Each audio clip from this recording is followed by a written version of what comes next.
Okay, so here's another installment of Forge Diaries. This is my upgraded forge. In my first video, it was the very first time I fired it up. This is an improvement I've made on it. I mentioned that there would be a floor in the forge that would be for decreasing the internal volume and also withstanding the flux, the acid and whatever from the flux eating apart the inside of the forge. And you can see that I have placed a second plate in the floor of the forge, and the plate is about an inch thick, and I've covered the surface of it in Derby 3000 mortar, which is going to be quite resistant to the flux and it makes an excellent surface. It's also nice and hard, so as I put metal and stuff in there, it won't chip or break the floor of the forge. You can see that I've designed the forge perfectly, and this was one of my concerns. Would the torch send the heat right down to the center? And as it turns out, it does. I'm getting a really nice whirlpool effect or vortex effect inside the forge, so the whole inside of the forge gets nice and hot, but the heat is particularly focused right on the floor, so it's actually a really nice forge design.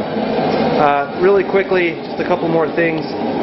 Here's my pedestal for my anvil. I just bought an old anvil. I didn't have a lot of money to invest in an anvil right off the bat, and so I just have it's probably an NC Farrier's anvil that's been modified to be a little bit heavier and not ring and whatever. It's a perfectly adequate anvil. And there's my pedestal I've made for my anvil. I made it out of 4x6s.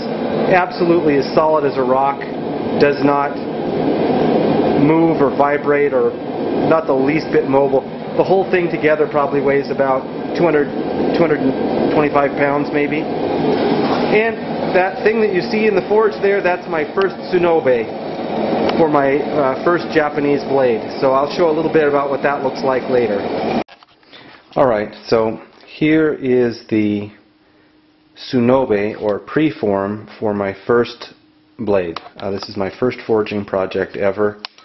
It's going to be a Japanese style dagger or tanto, and this is what's called the sunobe, which is the preform.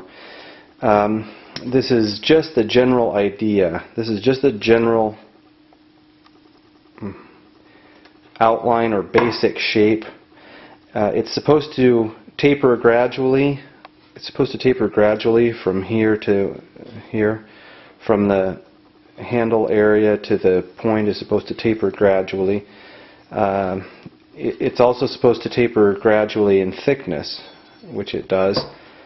It doesn't have to have any curvature at this point. The curvature is induced in the quench. Depending on how much you suspect it's going to curve, you can also pre-curve it just a little bit. Anyway, this is so there you go, that's what I've been working on. The blade is going to be just under a foot long, and then the handle will make up the rest. So, you know, the blade's going to be about that, I don't know, somewhere in there, about that long, and the handle will make up the rest. Anyway, I'm sure some of you who see this video will realize, feel free to add comments or suggestions. This is my very first one.